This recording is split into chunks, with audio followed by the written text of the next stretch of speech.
Bonjour, bienvenue dans cette troisième vidéo sur les particules d'Houdini. Lors de la précédente vidéo, nous avons donc vu comment créer un émetteur de particules d'Houdini, lui donner une vitesse aléatoire et surtout un petit peu de vie dans les vitesses de l'émission, et créer une gravité. Dans cette vidéo, nous allons donc voir comment créer une collision et gérer la durée de vie de nos particules. Donc pour la collision, c'est très simple, vous allez créer une sphère, par exemple, que vous allez mettre dans un nul, que vous allez appeler out_collide. Vous l'affichez.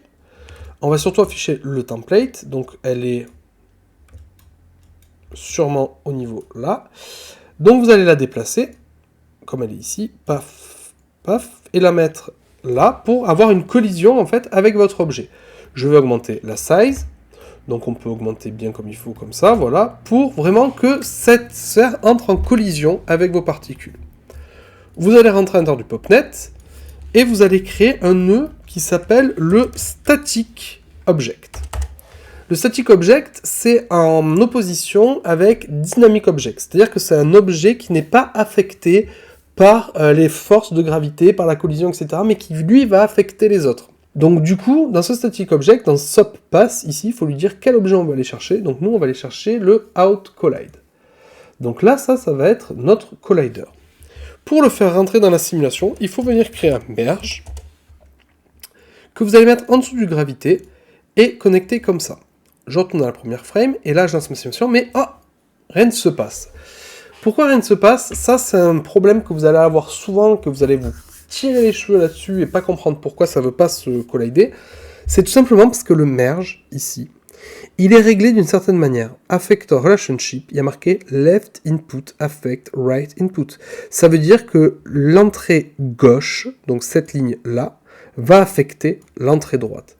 Et si vous avez suivi, l'entrée droite, c'est notre collider. Donc typiquement, c'est plutôt notre collider qui affecte nos particules qui sont contenues dans la gravité ici. Donc du coup, il faudrait plutôt que le static object ne soit pas l'entrée droite, mais l'entrée gauche, la left input. Donc il y aurait moyen de débrancher et rebrancher dans le bon ordre, ou alors ici vous avez input operator, et vous pouvez changer l'ordre en faisant monter le static object d'un cran, qui devient du coup le left input, et maintenant si vous lancez la simulation, vous avez la collision qui fonctionne. Alors pour l'instant mon objet est un peu gros, du coup ça fait un instant un peu bizarre, donc ce que je vais faire c'est que je vais diminuer le uniform scale de mon objet, voilà, comme ça il est un peu plus petit, et la collision n'est pas trop mal. Alors, peut-être le changer un petit peu de place, pour éviter que les particules rebondissent et reviennent sur l'objet. Donc on va le mettre, allez, hop, ici, voilà, et plus gros. Et je relance ma simulation. Voilà, l'idée c'est juste d'avoir un petit peu de collision, et là vous voyez ma sphère, donc je repasse en mode sélection, et bien un collider. On voit bien qu'il y a de la collision entre ma sphère et ma simulation de particules. Alors maintenant, j'aimerais faire une deuxième chose. J'aimerais aller dans mon PopNet, donc j'ai réglé la collision, et vous allez voir que dans le Pop Solver, vous avez plein de choses pour venir régler les attributs, mais c'est pas là généralement qu'on règle les attributs. On y va même au final assez rarement. Vous voyez, vous avez les attributs ici, mais ils sont pas contrôlables. Vous avez le sleeping qui peut être intéressant, mais c'est pas tellement ça qui nous intéresse. Nous, c'est surtout au niveau du source. Parce que le source, en fait, il va donner des attributs à la naissance. Je m'explique. Par exemple, dans Birth, ici, vous avez le Life Expectancy. Le Life Expectancy, c'est la durée de vie de votre objet. Dans les particules, il y a deux choses qui vont être très importantes. Là, il y a plusieurs choses, il y a la taille aussi, mais il y a la life et il y a l'âge. Il ne faut pas confondre life et âge, parce que la life, c'est la durée de vie de quelque chose, ou de quelqu'un, ou d'un objet.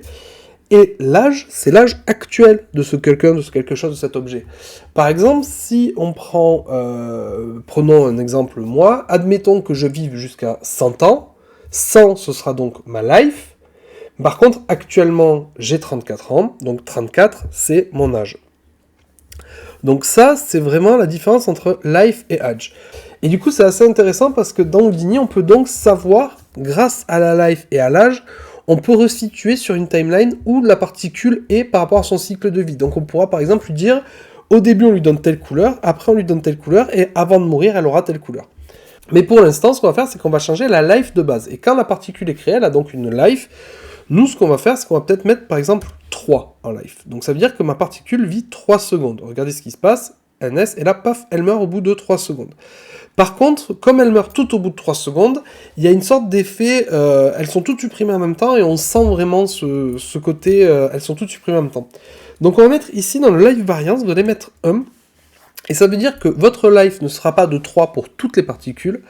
Toutes vos particules, à leur naissance, auront une life qui sera de 3, plus ou moins 1. Donc là, maintenant, si je relance la simulation, vous voyez, déjà, c'est beaucoup plus naturel. Et là, on a créé un système, du coup, avec une collision, avec une durée de vie, et on pourrait aussi venir mettre, dans les attributs ici, on pourrait mettre de l'inherit vélocité. Alors, l'inherit vélocité, qu'est-ce que c'est? C'est la vélocité qu'il hérite de l'émetteur. Regardez, si je la mets à 0, qu'est-ce qui se passe? J'ai plus de vélocité. Et si je la mets à 0,65, ben j'ai un petit peu de vélocité, mais pas tout. Si je mets à 1, ben j'ai de nouveau, enfin à 1,11, j'ai de nouveau presque la vélocité qu'avait mon émetteur. En fait, l'inherit de vélocité, c'est de combien va hériter ma particule de la vélocité de son émetteur. Donc si vous mettez à 1, ben, toute la vélocité de l'émetteur sera transmise à la particule. Si vous mettez à 0,5, ben, il n'y aura que la moitié de la vélocité.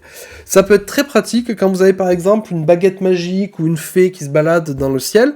Si elle laisse des particules derrière elle, vous n'allez pas prendre 100% de sa vélocité, car ça va faire très bizarre que les particules qui soient laissées par la fée ou par la baguette magique se déplacent aussi vite qu'elle. Généralement, si elle lâche quelque chose, ça va être pris par le vent, ça va être pris par l'atmosphère, ça va ralentir. Donc moi, généralement, je mets 50% à peu près. Et en plus du ralentissement qu'il y a après. Mais ça, on verra lors des prochaines vidéos. Donc ça, c'est pour l'inherit de vélocité. Et vous pouvez aussi ajouter à l'inherit de vélocité de la vélocité vous-même. Ici, on aurait pu le faire, vous voyez, manuellement, lui dire, ben, je vais rajouter 15 sur, pas en variance, je vais rajouter 15 sur Y. La variance, c'est toujours le fameux plus ou moins. Donc là, vous voyez, je peux rajouter 15, et donc là, vous pouvez rajouter dans la vélocité ce que vous voulez. Donc moi, j'aime pas trop l'utiliser, je suis toujours en use inherit vélocité, et comme ça, je contrôle mes vélocités directement dans mon émetteur. Donc lors de la prochaine vidéo, on verra comment créer nos propres forces, comment customiser nos forces avec un petit exemple de fumée de cigarette. Du coup, on se verra à la prochaine vidéo pour ça.